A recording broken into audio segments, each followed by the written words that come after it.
la poesía, en comparación con la dramaturgia, al menos aquí en el estado, siento yo que es más prolífera. De alguna manera, como escribir teatro se trata de escribir para las tablas, para tener una función, de pronto, entre que muchos grupos echan mano de ciertos dispositivos que ya no toman tanto en cuenta de base un texto, o un texto canónico, o un texto aristotélico, siento yo que eso ha diezmado un poco la inquietud de producción por parte de los dramaturgos. No sé si me explico. Sí, hay más producción de poesía, yo conozco a más gente interesada en escribir poesía, como que la poesía tiene como una especie de, no vamos a decir que prestigio, pero creo yo que venimos de una camada de poetas que establecieron muy bien cuáles iban a ser las lógicas en las que podríamos nosotros recargarnos para poder entrar a ese mundo. Por ejemplo, yo definitivamente no hubiera sido poeta de no haber leído, por ejemplo, a poetas como Alba Brenda Méndez Estrada, a poetas como Jorge Ochoa. Yo creo que el poemario Bermevela fue así, ¡guau!, una cosa impresionante. Y los poemas de Josefina de Ávila también fue algo que me interpelaron,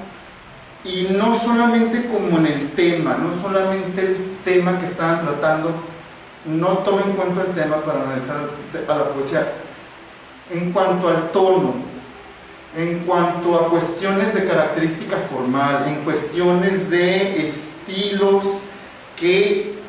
estos libros de alguna manera recogen un habla condimentada en el vernáculo. Recordemos, por ejemplo, la poesía de inolvidable Abigail Bohórquez, por ejemplo.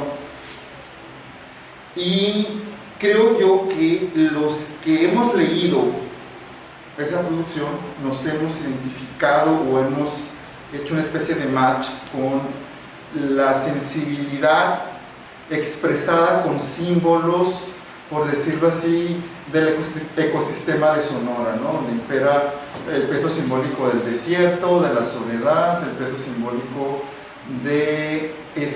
el espacio amplísimo, ¿no?, como sinónimo de las impresiones de un escritor sobre su propio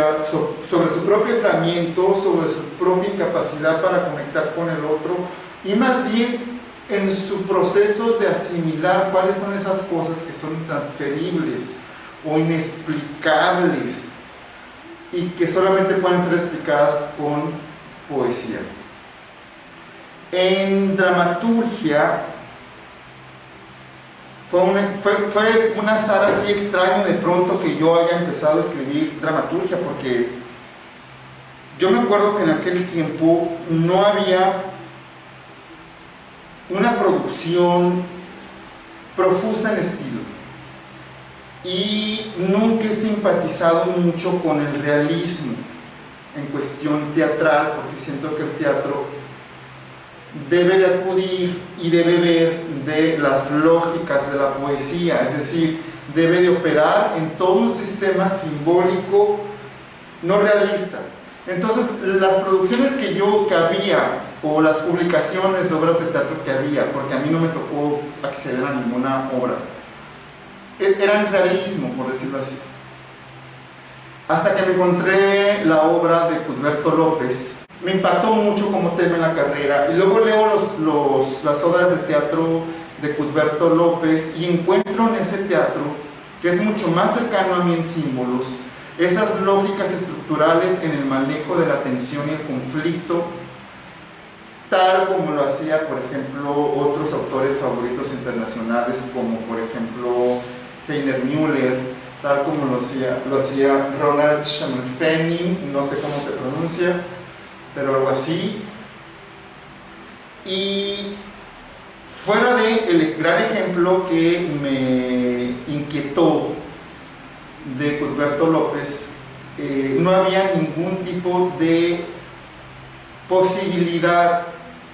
de encontrar un espacio donde se reflexionara o hubiera un taller de teatro o hubiera una especie como de